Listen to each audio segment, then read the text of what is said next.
And the title of the discussion is Back to the Roots, Credible Long-Form Publishing. Welcome to Credible Long-Form Publishing. We have a very distinguished and very international panel here today. Starting at the end, Alvino Mario Fantini, the editor. Oh, thank you. Thank you for that. Founder. Thanks, Mom. And the main man behind the European Conservative. Next to him, Jean-Sébastien Ferjou, the founder. Oh, they're very polite. Yeah, the founder and the powerhouse behind Atlantico, a French site. Then someone you may know, local boy, David Jones from the Danube Institute. And from Germany, Alexander Margier, the main man behind Cicero. So let me just start off by asking you perhaps to say a few words about your site, your organization, and what it is, the gap that you're trying to fill. Mario. Sure, thanks, Tibor. Actually, the way our media project developed is, I think, the reverse of what normal projects traverse, meaning that we began as a little newsletter, 4 pages, then 12, then 28, then 60, now 128, 132 pages. And then we developed the website. I think more often I've seen websites and then they produce a little spin-off that's print, possibly. So I just want to say that up front. In terms of the gap we're trying to fill, I think there's several. First of all, there's that gap between what we're allowed to say, what we're allowed to discuss, and you've heard this in other panels today, and what is verboten, right? And we're trying to bridge that gap. We're trying to widen the media space so that we can discuss Carl Schmitt without being called fascist, for example, because he's a fascinating intellectual figure, so that we can discuss complex issues like the war right now without being pushed into one corner or another. So that's another gap. And I think there's another gap that we're trying to fill, which is that between genres or styles of magazines. Meaning, I've seen, and I'm a huge magazine fanatic. I buy them all the time when I see them, even if I can't read them. So there are magazines that are chock full of images and very little text, and they fulfill a need. Then there are others that are just all text, long-form essays, which we're going to be discussing, and others devoted to arts, and others devoted to history and philosophy. We're trying to reintegrate all this stuff and bring back that coherence and cohesion that's been lost, I think, over many, many decades. So that's what the European Conservative Journal, a quarterly, and the website is all about. And I'd like to add one last thing. Carry on. This week, I could talk for hours if you'd like. Go on. Sorry, guys. Yeah. This week, we opened up our office in Brussels, and that is very important because the other gap we're trying to fill, basically, is that between, that regarding conservative news reporting. Now, I know Boris Kalnoky and I have had long discussions about whether there is such a thing as conservative journalism. It's a valid discussion to have, but what we're trying to do through the Brussels office is do what conservative media people have not done in ages, which is good old-fashioned reporting, hitting the streets, gathering information, and most importantly, investigative reporting, doing to the left what they've been doing to us all these years. Have you got some scoops lined up? Oh yes, but if I told you, I'd have to, harm you. Very good. Jean-Sébastien, what made you set up Atlantico? Well, it was launched 12 years ago.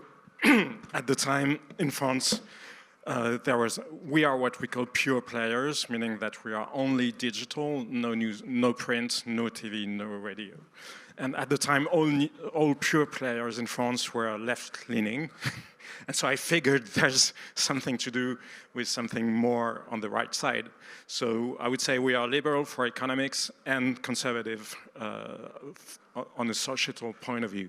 And that's sort of the gap that we are trying to fill. And France being France, a lot of conservatives are not liberal at all.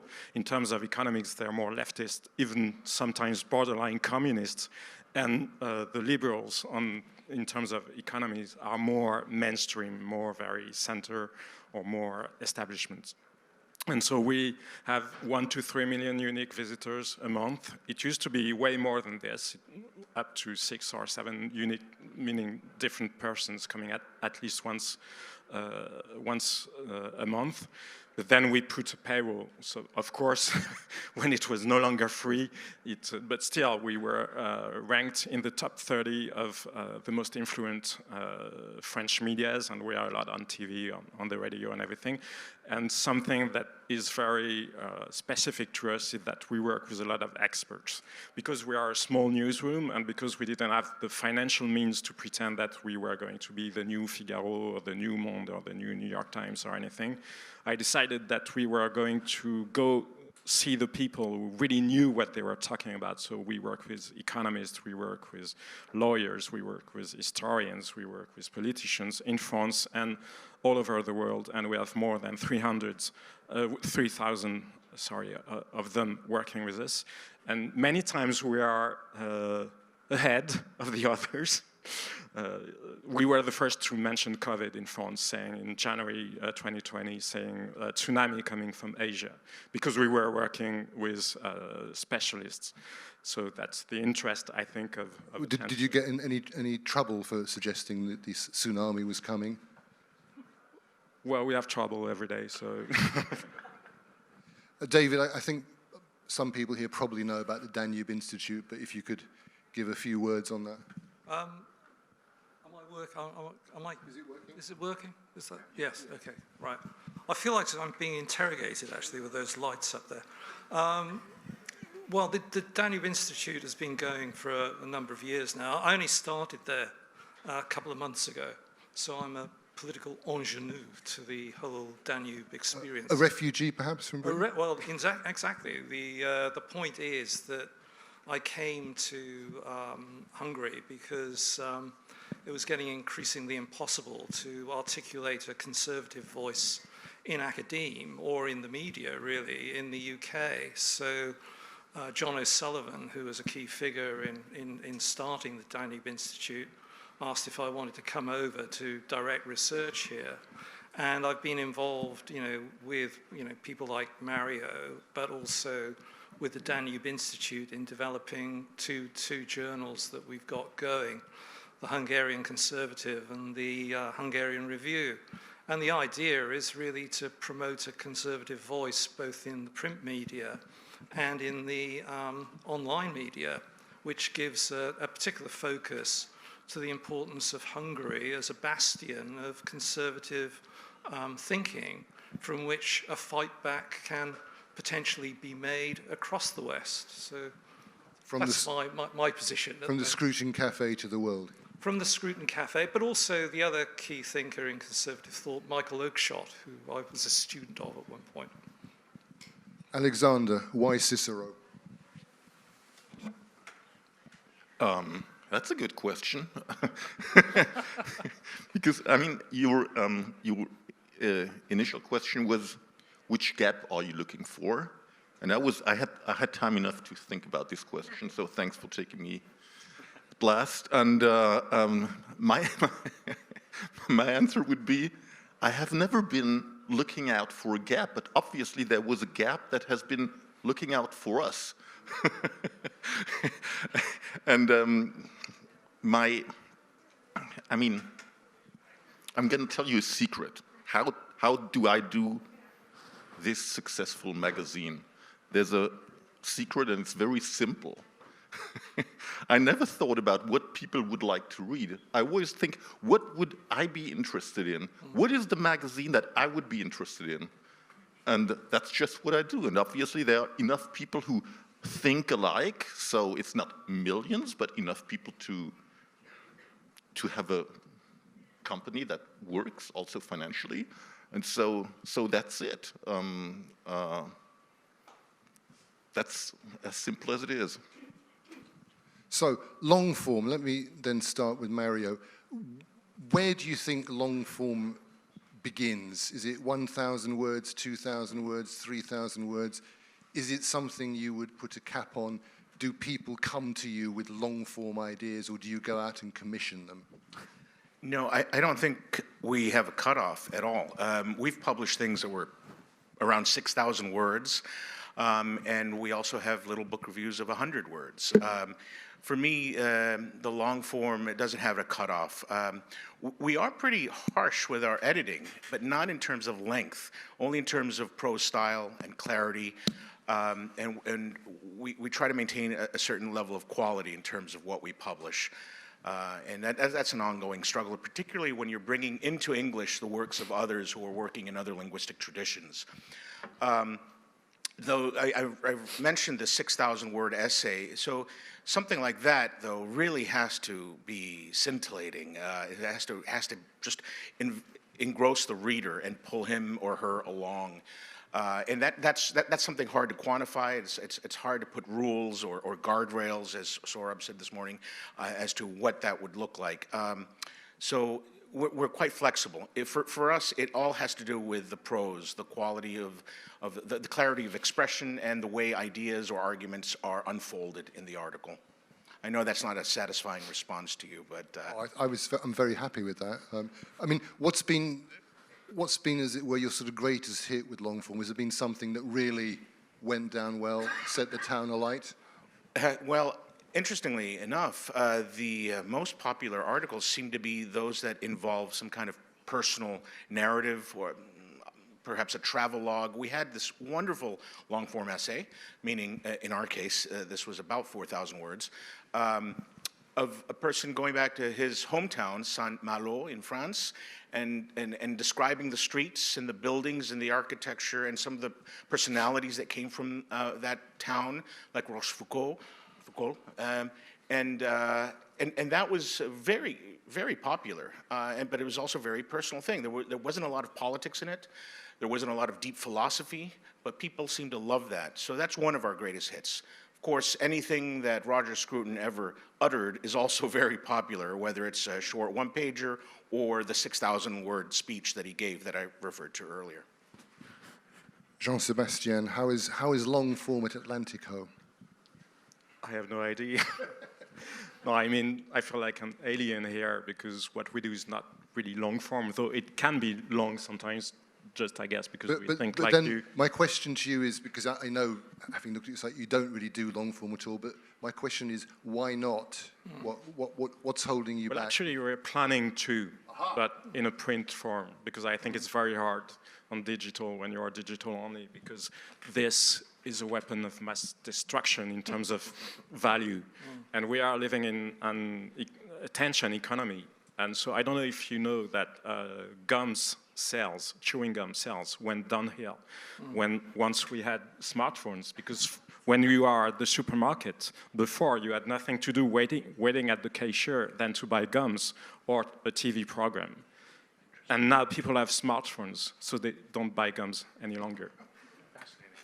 And so I think it's a very good example of what it does, because many times people are watching at their smartphones and they're also watching TV at the same time, or doing something else, or talking with someone, or they'll get a lot of notifications at the same time. So it's very hard when we have a lot of, I mean, not superficial contents, because there is a cultural war, and we are trying to be ammunition depot. That makes sense, with numbers, with IDs, and saying we are not there to tell you what to think. You're old enough, and I wouldn't be able to convince my wife to vote for anyone. So who else? But still, we can have IDs and say, look, this is the world, and then you just take the IDs, the numbers, and then you build your own theories or your own vision of the world. And that sometimes suppose concentration from people reading, and so when you're only digital, it's very hard. But when I look at the French market, the only real successes in terms of business with the press were what we call MOOCs, because in French we love English-sounding words, which are not English, and MOOCs is a contraction of the word magazine and book. So those are some big magazines which are sold in libraries, and that's what we are planning to do. Because, again, it's a market, and when I look at this market, all of the existing MOOCs in France are left-leaning, and I figure some people going to libraries might sometime not be that left-leaning. Is L'Express left-wing now, would you say? No, but L'Express is just a magazine. It's not a review, if you like. It's more like quite big. Le Point? Le Point is considered more right-wing, but very mainstream. David, I know that... But still, their format is thinner. Yeah. Everything has gotten thinner because of the crisis. Okay. Yeah. David, I know that the Danube Institute really specializes in a way in long form. What's been working for you, do you think? What have been the successes recently? Well, I've only been there for a short while, so I would say mainly pieces by John O'Sullivan, who gets an international audience. But to take the long form question back a bit, the evolution of a long form journalist concept is out of the essay. That we used to, particularly in England, there was an essay writing tradition that goes back to the formation of reviews in the 19th century, the Edinburgh Review, and then that was taken forward later, in 20th century forms by, journal magazines. You can think of a number. Spectator, obviously, is a key one that goes right back to the 18th century. And one of the current crisis around long form, the essay, and the essay I would have thought would have a specific length, really.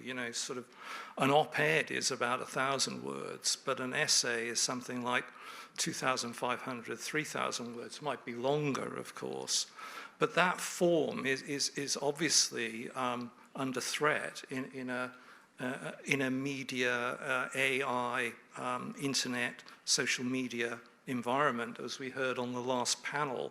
If everybody's working on TikTok, they're not going to be reading 2,500 words. But I think there is also a dimension where the long form or essay form still remains, pertinent, is that, journals like the European Conservative or the Hungarian Conservative or other journals I've written for, like The Critic, they've always got an online presence now. So you've got the magazine, the hard copy, but you've also got an online edition. And those forms are growing, I think. I don't know what Mario's figures are like, and I'm not sure what our figures are like, but I suspect hits on online articles made available get traction. And that's probably the way the long-form journal goes. It would be in places like Unheard or Spiked and those kind of media, and maybe, the French and German equivalents.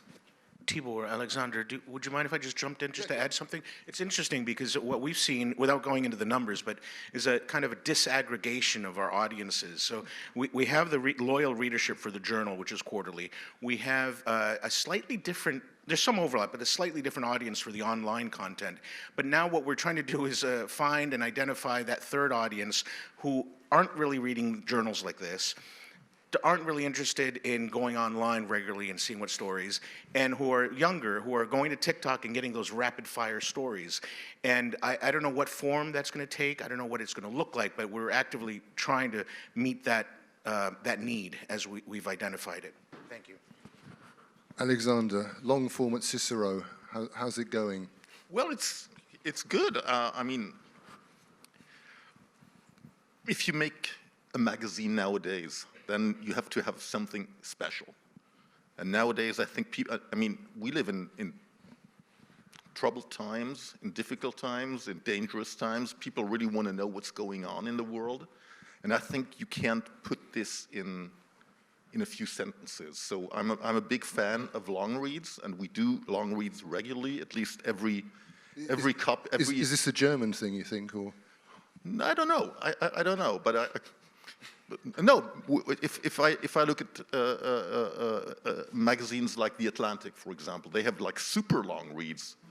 They have like incredibly long reads. Even I don't do these extended versions, but we do long reads, and in every magazine there are at least like 3 long reads. Like the February issue will be out on Friday, so we have a really long read on about Chancellor Olaf Scholz, because many people don't know who this person is. I mean, if you went on the street in Germany, you asked, what does Olaf Scholz stand for? I don't think you would get an answer on that. And so we try to show who he is. Does he have plans? And if yes, what are the plans like? Or is he just muddling through like Angela Merkel did?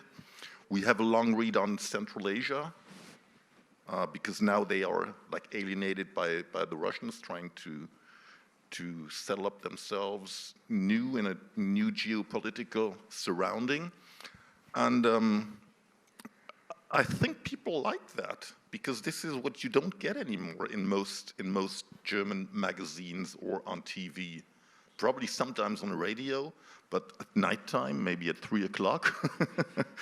and that works. So, because obviously it works, we are successful with our magazine. But what's interesting is the fact that, I mean, we have the magazine, which is a monthly magazine, and we have Cicero Online, which is a online service. And we put all the stories that we have in the magazine, we put them online. Paid content, of course. And the long reads, they don't work there. They don't work. I mean, we count in characters in Germany, so that would be 30,000 characters. I don't know in words, that would be maybe, yeah, something like that. That doesn't work. So, okay, we put them anyway, because... Why not? But if you want clickbaiters, then it's like comments with like maybe 5,000 words, something like that. So these are really different medias. They don't work alike.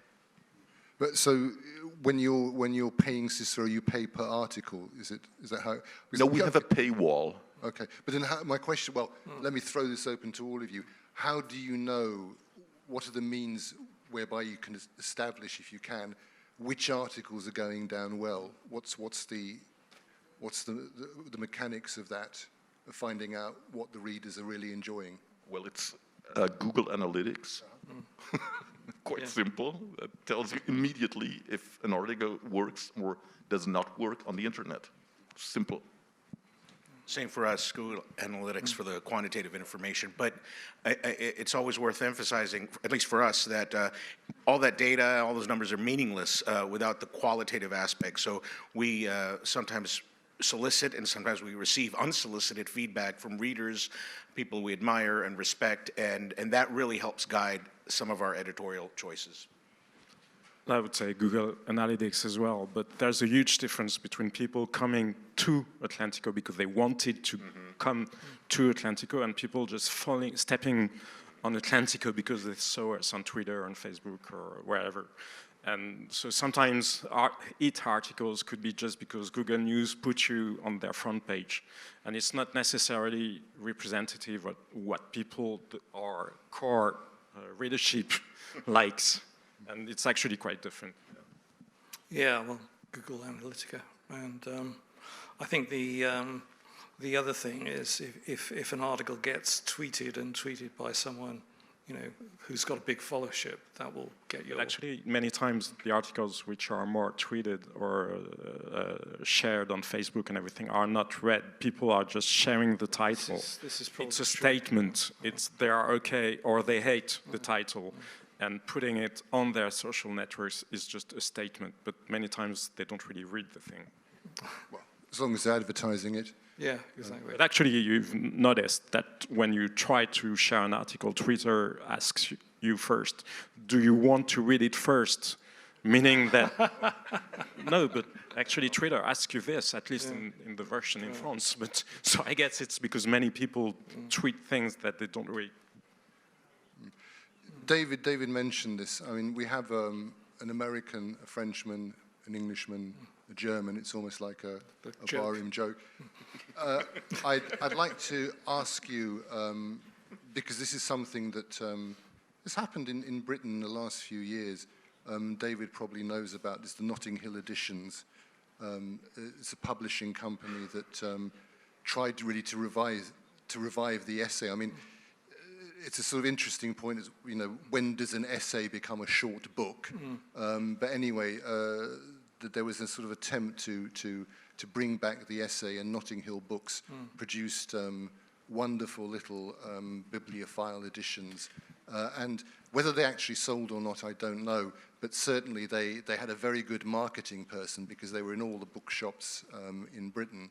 So I'd like to ask you, from your own perspective, do you see the essay coming back in general? Is there any hope for that? And you know, are we living in a world where we can really expect people to go for that? Because as someone who teaches literature and creative writing, I have noticed that people, say, under 25, are curiously reluctant to engage with texts of, you know, thousands of words or several chapters. Go down the line, or Fight for it. Well, you know, the idea of the essay obviously goes. I mean, when I was doing research on the essay and the form of the essay, you take it back to Michel Montaigne, you know, l'essai, which was both a form and it meant an attempt and also a weighing.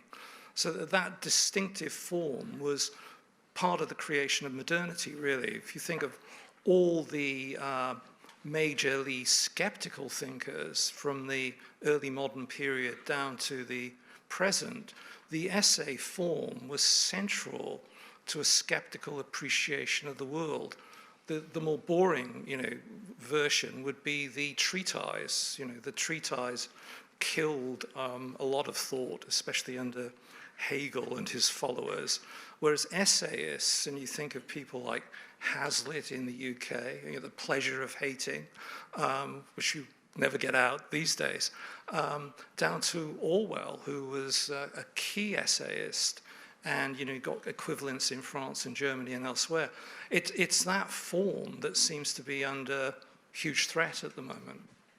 those Notting Hill editions are lovely. I know what you mean. They published Roger Scruton's Confessions of a Heretic, and I think it was Simon Johnson on Power. They're lovely. I recommend them. And I don't know how popular they were or are either, but I do think that there's been too much noise made about the death of the book and the death of long-form essays, because I try to talk to a lot of young people, meaning people in their 20s who do read conservative publications or center-right publications or just highbrow publications, and a lot of them are really keen on reading long essays if it's something that's interesting to them. And the success, or actually the appearance of so many new publications around the world, I think is a testament to this. That there's a magazine coming out of London called Valet. So they focus on clothing, and they had this long essay on the origins of the cravat, and it was hugely popular. I mean, 5 years ago, I wouldn't have predicted that, but I think something's happening. I think we've gone so far to the digital platforms and videos and thinking, oh, well, young people don't read anymore, then I think we're seeing a kind of reaction to that with young people saying, no, I'm going to start reading these long-form essays. They're good for me. They're edifying. It's part of Bildung and self-improvement. So I think something's happening there, and I think that's very encouraging. I hope that's true. Well, I think it's maybe a little different in France because we don't have essays about cravat or about Saint-Malo or about, everything is so political. You invented the essay. Yes, but everything is so political, but except that French intellectuals disappeared. They were nowhere to be seen or heard during the last presidential campaign, whereas before they were the ones setting the tone.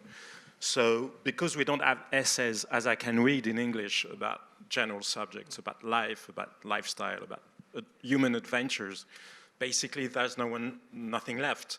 But I'm going to answer with a different as the TV guy that I am, I know how to answer shamelessly on a totally different subject. But or like a good politician, you know. Yeah, do a Boris Johnson for us. Yeah.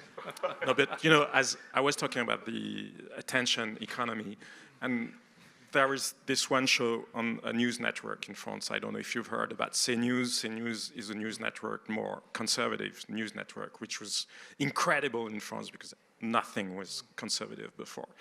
And you've probably heard about Éric Zemmour, the French essayist. Yes. But he doesn't write about general life, just about politics, about immigrants mostly. And I was on his show, and it's a very slow-paced show. I go on TV every day. Everything is so, you know, rapid-fire stories. Like you have 1 minute, and if you are talking about something because by chance you knew something about the question that was asked to you, they stop you because they are afraid that people are going to get bored. But in this very slow-paced show, I never had that many emails, letters, people on the street saying thank you. And it was not because of me, of course, it was because of the persons being in the show, because they wanted things to understand the world. And many times the media are just like, you know, things like a storm of ideas and just, you know, it's more of a show than it is about news or about understanding the world. And in this show, people was like, thank you, because of you, I mean, or this show, we are understanding, we are learning things. And many times I had this discussion with TV bosses and saying, but why don't you do it? Because that's what people want, at least for a part of their attention time. But then it's the only one. But I mean, was this mostly political on Zemmour, or was it general conversation? No, it would be general. It would be precisely if you are talking about the industry. Why don't we have an industry any longer? What are the reasons? And taking the time to discuss about that. And not like you are supposed to, you know, they ask you like a question, you could write a university thesis about, yes, about it, and you have 30 seconds to answer. And of course you're going to say something stupid or something shocking just because otherwise they won't ask you the next day or blah. And precisely, it was not about politics, or I mean, not politics as the superficial politics, but the depths of politics. Alexander, any? Yes, you want me to answer your essay question? Yes. Good. Something, I mean, again, feel free. Okay. Boris Johnson, you know. No, it's good. No, let me put it this way. We have all kinds of Cicero merchandising stuff. Like, yeah, I love that stuff. Mugs, sketchbooks, and stuff like that, because I use it myself. So, and I wanted to have a T-shirt last year. So we made a T-shirt because I needed a nice T-shirt to play tennis. And so we made a Cicero T-shirt, and I was thinking about what would the claim be that we put on it, not just the logo, but we need like a something. Unique selling point. Yeah. And I put the sentence Journalismus für Erwachsene. That means journalism for grown-ups. And I think the essay is like the most grown-up form of journalism. So, of course, we do that. And it depends very much on who's the essayist and what is he writing about. Because it can be boring as hell and can be super interesting. But I think the problem with essays, you can see it on the panel here, because you are talking to at least 3 elderly people and Jean-Sébastien, and probably we should, probably you should have a young woman here telling us. Is there a young woman in the audience who care to join us? Because otherwise you could get the impression also, because it doesn't seem to be too interesting what we're doing here. So maybe we're just talking like. There was this very famous moment on French TV, because and it was a very woke show, left-leaning, blah blah. And so there was only guys on the program, and it was about LGBT questions and everything. And the anchor was sorry because no women were there. And he said, I'm sorry, we tried to invite lesbians, women, but they didn't come. So we only have men. And one of the guy, he had a bird, a mustache. And he said, what makes you think that I'm a man? Yeah. And he was serious. And he was serious because he said that he was non-binary. So the guy who is very woke, the anchor, said, oh, I'm very sorry, blah, blah, blah. And then he said, well, another guy took the mic and said, well, I'm also sorry about something else. We are all whites. And so the anchor said to the guy with the bird and the mustache, well, you're not going to tell me that you're not white. And the other one said, well, my mother is Lebanese. What makes you think I'm white?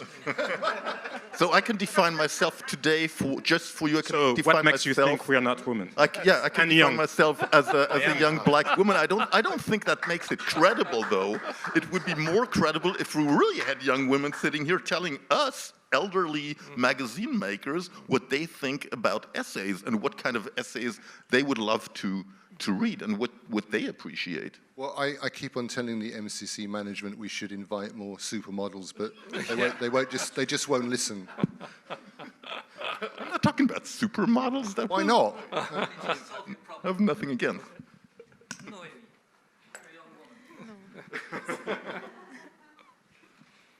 Don't be shy. What would you like to read long texts about life? As you mentioned, we have also a lot of things about politics and economics, but just a few things about real life.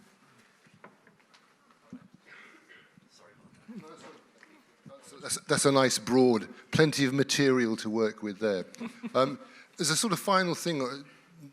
When you mentioned the essays, David, you talk about Hazlitt. There is a great tradition of the essay in English literature, but it seemed to me it's sort of stopped quite a while. I mean, the last great essayist I can think of offhand is George Orwell. And I think part of it is to do with the fact that writers tend not to write unless they can find a marketplace for their work. So, again, let me throw it out to all of you. I mean, is perhaps part of the problem that the general problem with journalism and publishing that, you know, there's just less money? Yeah, I think that's a really good point. I mean, Orwell, well, you know, he didn't need a lot of money, did he? He sort of tended to scratch around, but he did get gigs with the BBC and things like that, so he could survive. I think the big problem, you know, people are still writing essays. They'll do it for Unheard. I do it for a website called Keo that Joanna Williams started a few years ago. But you don't get paid, you know. So there was a very good book a couple of years ago by a former Atlantic editor, Franklin Foer, who did World Without Mind, saying how, you know, his magazine, The Atlantic, had been taken over by a former you know, internet executive who'd made billions and paid the Atlantic a certain rate. He bailed it out, but he found increasingly that anything he wrote had to hit a certain metric before the owner now took up issues with him and said, we want something that's more sexy, more sellable. And secondly, he noted that the payment for articles or for reviews had not improved since about the 1930s, you know. And it's, you know, a lot of people will actually publish online or start a blog or a website and get no money. You know, they won't be paying. People will put their material out there with no expectation of getting paid at the moment. And this undermines the idea that you would write long essays in the manner that Orwell did, perhaps. Well, it's a very good question, but I'm going to go for a totally different answer again. No, I think part of the question, of course, is what do we want to read? It could be about life, it could be about general subjects, but it's also a more fundamental question, can we read at all? Because with social networks, with smartphones, we know that it has changed the biology of our brains. And for each like that you get on a social network. For each notification, each time you look at your smartphone, it's colorful. It disrupts your attention. And so reading long essays, independently from the topic, from the subject, as getting harder. And we grew up in a world where we learned to read before that. But I realized myself that it's getting harder. I told you before, I can't watch a movie when I'm at home. I can if I am stuck in a cinema because there's no way out. But I can't, it's just too long. I don't have the attention span. And even when I'm reading long essays, many times I have to stop and do something else in between because I don't have this concentration span. And I don't think I'm the worst person because I read a lot of my time. That's the great thing about it. It's a real question of civilization. And I don't think we are aware enough of what those social networks do to our brains. And one thing is for sure, is that all the big guys from the Silicon Valley, they put their kids in schools where they have no screens at all. I just wanted to channel my inner Boris Johnson and say, when I hear the word metrics or data or see PowerPoint slides, my eyes glaze over. And that's really not what motivates me, or much to the chagrin of perhaps the business side of our operation. What I'm saying is basically I remain an idealist, thinking that we have to publish and make available materials that are good, that we think, that we, the editorial, think are good and wholesome and interesting. And whether or not that meets a market need or responds to some metric is a secondary matter for me. And surprisingly, it works. When we published this essay that several of our editors said, well, I don't know about this. It was an essay about a pocket knife, the joys for young boys to carry a little pocket knife. And it was hugely successful. A business side office would have said, no, you're not publishing that. That's going to go nowhere. And the contrary happened. So basically, I think we have to do what we think is correct, despite what the guys with the MBAs tell us it does not make sense. And one more comment. Now I'm channeling my inner Flannery O'Connor, the Southern writer from the United States, who said, you have to push back against the culture of the age as hard as it's pushing against you. So if the age and the world around us is telling us to think more in terms of markets, more in terms of business, I think we have to do the reverse and push back against that and remind people that actually philosophy and beauty and politics matters much, much more. I see you reaching for the microphone. No, I thought you would like ask the next question, and I was just getting prepared in case of. But if you want me to say something, then let me. Once I finish mine, I'm stuck in the middle of a novel. Once I finish, I shall be straight over with an essay. I hope I'll be paid for that. Sure, there's a sliding scale. Of course there is. Would you allow me to make just one remark on that? Make 2 or 3. No, one is enough. I think no one should ever complain about circumstances. Complaining about circumstances, especially if you can't change them, is totally unsexy. Yes. And nobody wants to buy a product from someone who complains all the time, not being sexy. This is, and I don't understand journalism, because they have been complaining about everything for at least the last 2 decades. And I don't think that this is quite smart. No, but on the other hand, there has been a fall from grace. So when you hit the ground with a bump, it's not surprising that you go ouch. Yeah, but still, you don't change things when you complain publicly. No. Well, you can't change. There's a whole Eastern philosophy is based on that. Yeah. We have some questions from the audience. So it's an interesting question. I don't know. Does distinguishing the media publishing world and their readers as left or right wing really explain or help?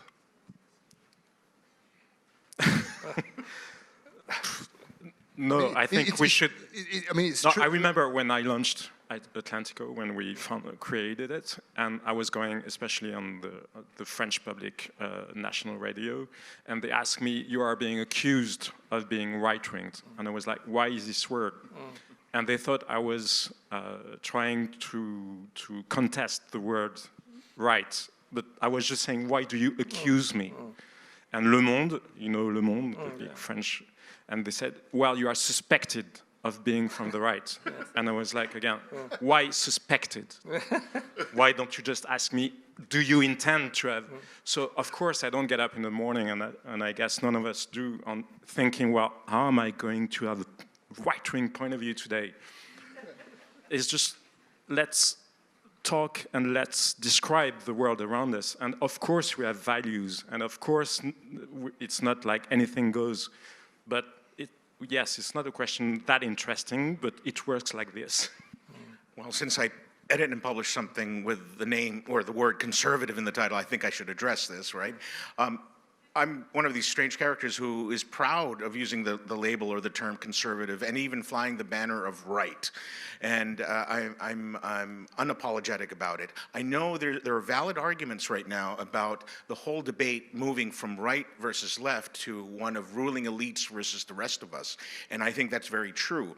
But I don't think it's time to give up on the word conservative, even though I know it has origins in your country in the 18th century, right? Right-left camera of the parliament.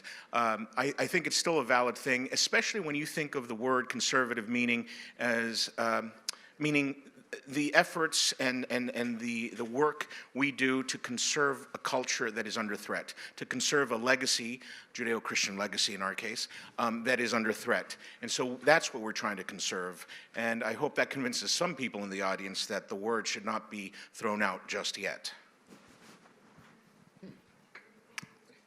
Yeah, well, just to sort of modify Mario a bit, I suppose. I try to. I'm an extremist, apparently, right? I try to avoid the term right. I mean, it took me a long time to decide I was a conservative, and I'd like to stick with that as a position. The right tends to be a pejorative label. The left, you're okay. You know, it's cool to be left. It's not attractive to be right. It has often fascist associations. I'm not a fascist, I'm conservative, and that's where I'd like to position what I write and what I think. And it's about conserving some idea of a tradition and some sense of place in a world that is of artificial media that stands for no place, really.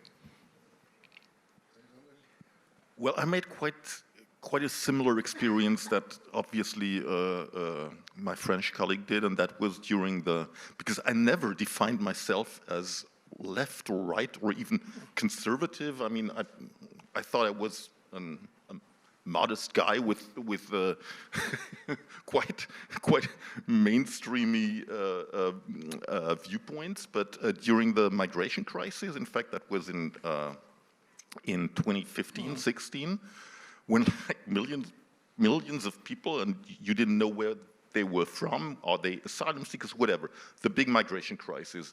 And by that time, we were practically one of the only German magazines that said, look, this is going to be difficult. We didn't say, oh, these are all criminals or whatever, push them back and stuff like that. We were just trying to be pragmatic, and we were not the ones standing and cheering at the train stations. Welcome to everybody.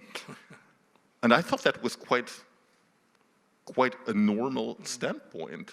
At least I thought that was a normal standpoint. But then colleagues of mine, especially other media, that was not normal people, readers, was other people from the media that like came to us saying that now Cicero was obviously a right-wing magazine.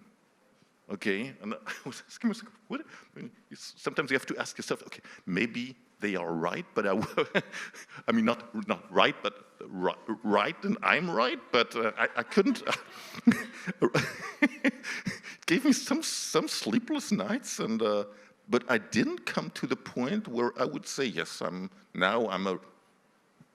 a conservative publicist, journalist. but that was this kind of framing that leads to nothing. It's totally absurd.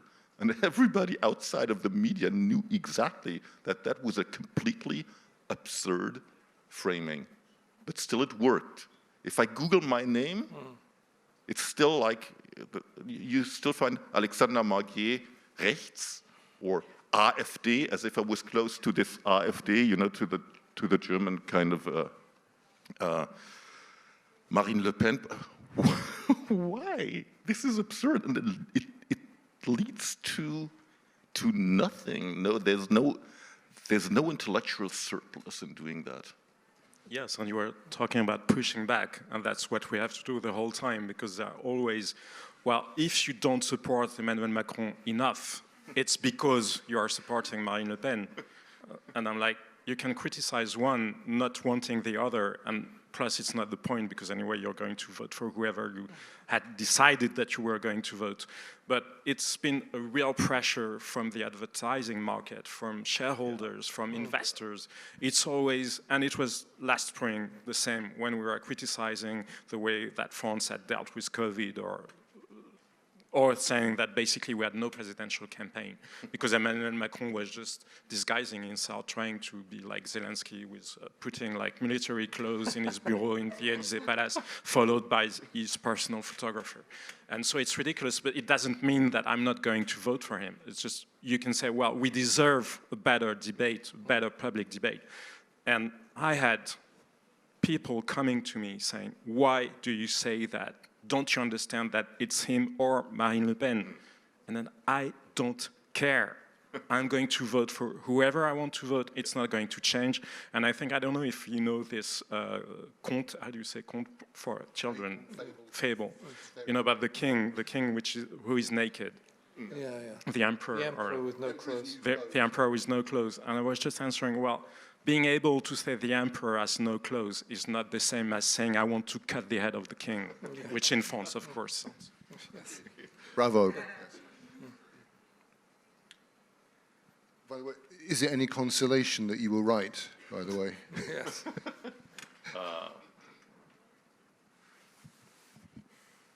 In which sense? The immigrant business.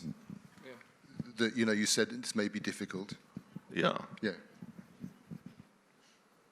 But does that give you any consolation that you were right? Well, you never know. I mean, if we look to this year in 200 years, you know, there's this famous story about Richard Nixon traveling to China, asking him, how do you judge the French Revolution? Yes. And he said, well, it's too early to say, but obviously it was a misunderstanding. And it's about 68. Yeah, exactly. But I can tell you, I hope I'm wrong, but it doesn't look like. No.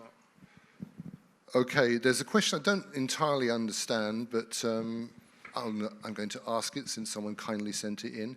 Is there any modern genre that can be adapted to the essence of long form, podcasts, etc.? Is that?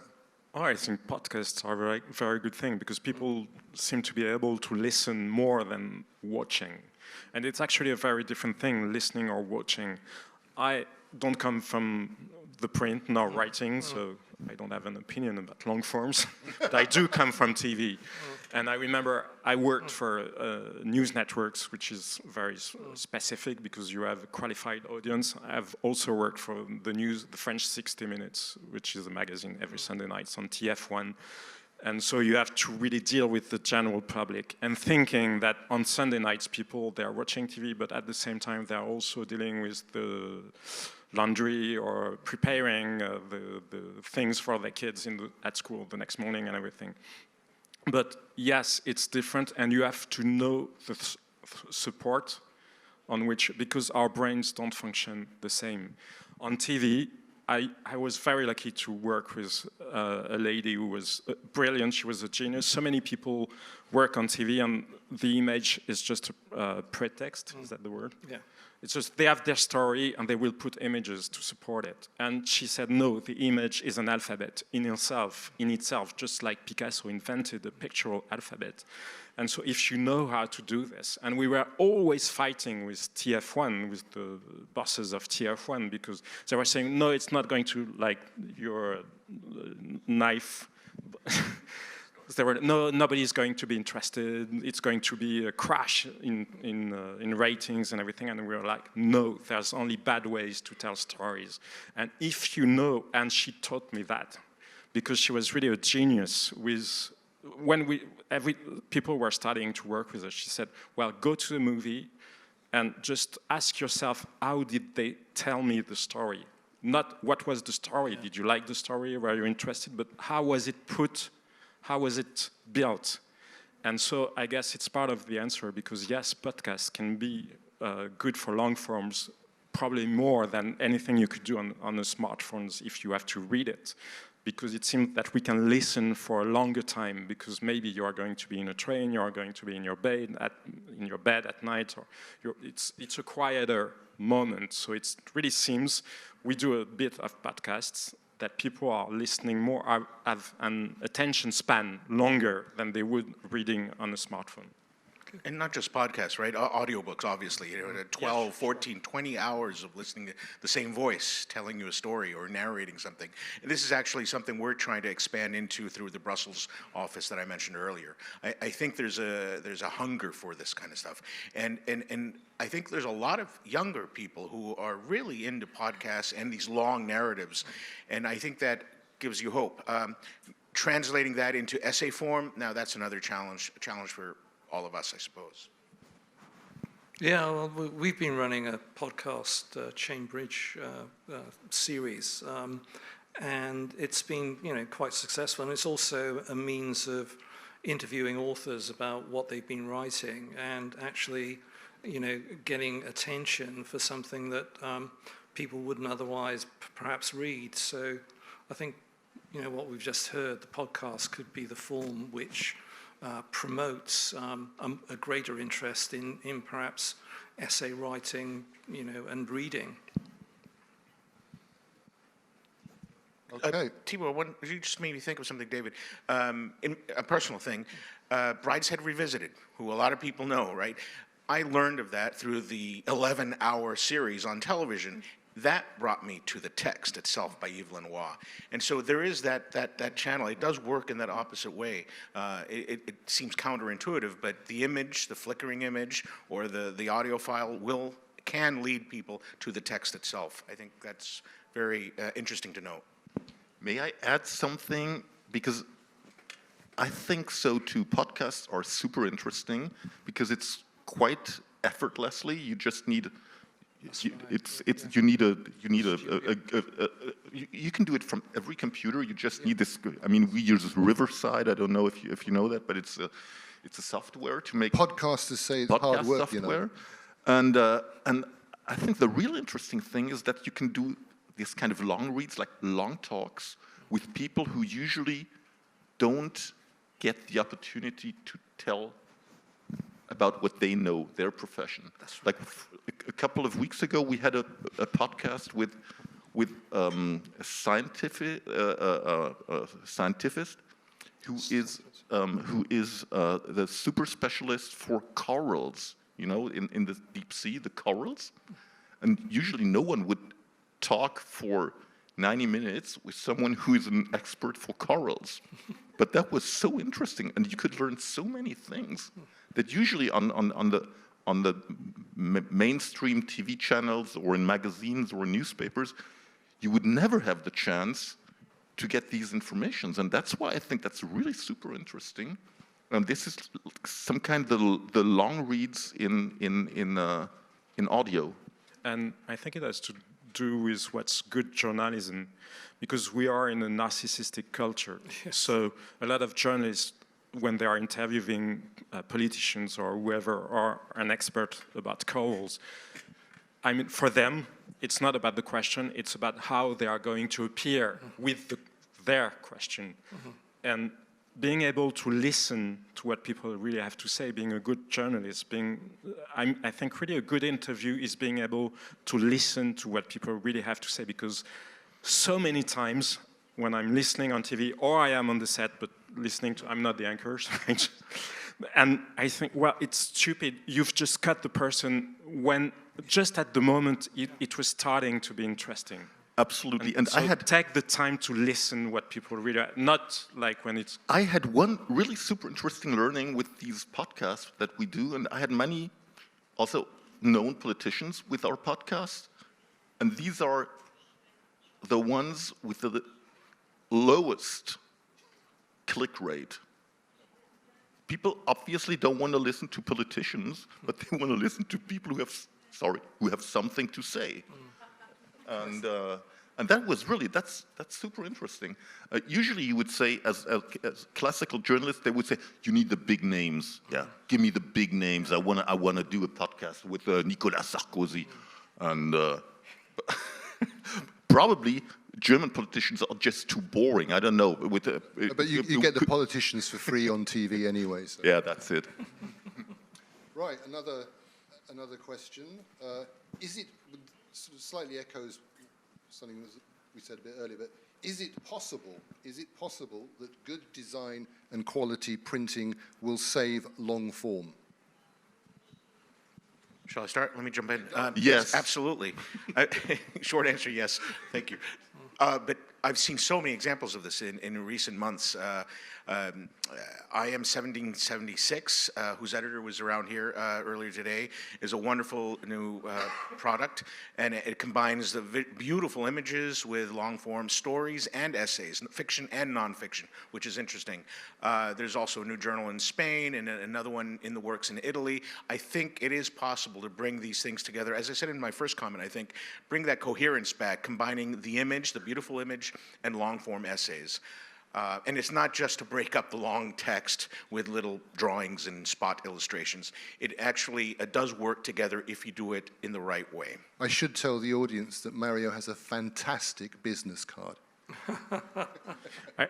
I think it's true, of course, but it's less true for print than it is for podcast or for TV. For TV, if you change the color of the lighting, for instance, for the weather forecast, you just change the color and you can lose from one day to the other 30% of your ratings. And I remember on TF1, which was the first network, we had all the items like how the hair of the anchor or the color of her dress and everything. And so on TV and podcast, it's very easy. It's not expensive to do podcasts, but the quality of silence, the quality of the voice, the way it counts a lot because we have a rational brain, and when we read, it's more of a rational brain, and when we listen, and even more when we watch, it's more of a reptilian brain, and it's not the same. It doesn't work exactly the same. And when it's your reptilian brain, the image, the form changes really a lot of the audience that you can get. Gentlemen, any? Well, just to say, I think the idea that both online and in a printed journal, the image and the text can go together as a potentially aesthetic experience. So the way that informs the writing, but also the reading of the text, I think can create a more a more aware population or a more sensitized population to the idea of the image and the text being not just a political experience, but an aesthetic one. Beauty, as Sir Roger would have said. Beauty, exactly, yes. I think it's super important if you have long reads, but also small reads, but especially for long reads, that works together with the photos, with the artwork, with the design. This is really super important. This is why we spend lots of work and money on that, to have like a state-of-the-art magazine, because you could have the same text. You have a bad, shitty layout. People will not read it. They will think, oh God, this is boring, I'm not reading it. But then you have a glossy surrounding, everything looks super fancy. People will read this same text with a complete different approach. Maybe even ecstasy. All right, we have it's not a question, but it's a rather good, hang on, we got another, but there is another question. but very quick on this one because we're almost out of time. Looking political debates, don't you think that instead of artificial... Sorry. Looking political debates, don't you think that instead of artificial intelligence, it would be better an artificial idiotism software? Maybe you can ask ChatGPT to... Yeah, well, that's right. I mean, ChatGPT is the way to go, isn't it? We don't need people on the stage anymore. We can get... Maybe not. This will be redundant soon. There's a nice comment which we'll end with. Even if fewer people read, the important thing is to reach the right people, not the largest number. It's always been minorities that make history. I think that's a good point to end on. So, ladies and gentlemen, please thank this panel for not answering and for answering, because they've been very good.